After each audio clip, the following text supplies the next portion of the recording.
This segment brought to you by Kansas Corn. Learn more at kscorn.com. A couple years ago, we did a study because we needed some information about our industry so that when we went to members of Congress or state legislatures, that we could better talk about our industry and our economic impact that we have both at a national, at a state level, and down to a congressional district level. And so part of that study came back and showed us the distribution of our feed mills in the United States. If you haven't seen this before, I just throw it up here and we'll come back to it later because it's going to kind of be representative of where our inspections are occurring as well. But this is the geographical distribution of the 5,700 feed mills that we have in the United States. So this is both FDA licensed, medicated licensed feed mills and non-licensed feed mills.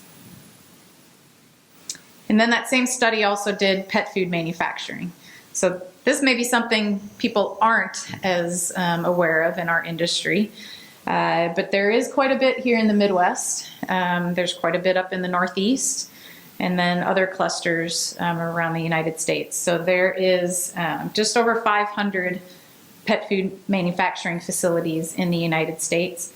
And the estimate on those pet food manufacturing facilities, we don't have a true estimate, but it's about 3.3 billion pounds worth of pet food that they manufacture, where these feed mills are producing, in 2016, they produced 236 million tons of the 9 species for livestock, poultry, and aquaculture.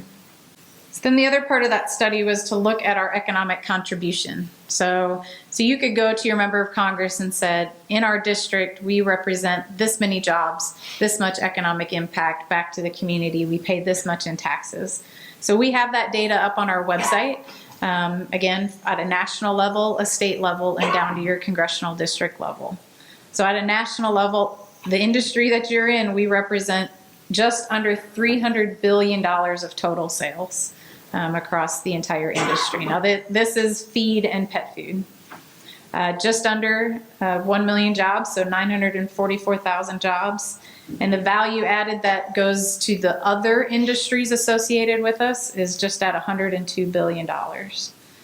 Paid $22.5 billion in taxes, and the labor income that we give back to those employees is just under $60 billion.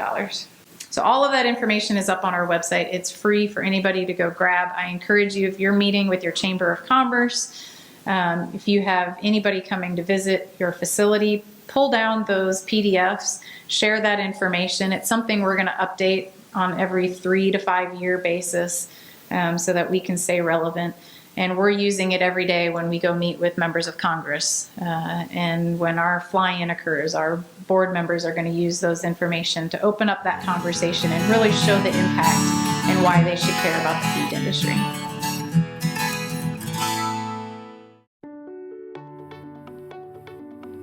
My name's Karen Cope, and I have multiple sclerosis.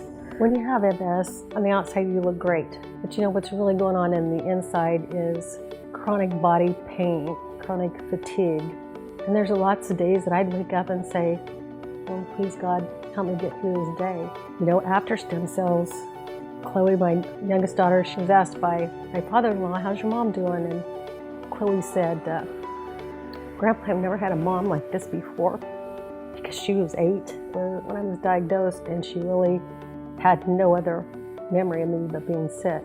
It's really the simple things that we do as a family, like play cards and to be able to win at cards. You know, they all laugh because I used to repeat myself and say, what hand are we on? You know, where are we at? And it's just been really a true blessing from God, and we're really thankful.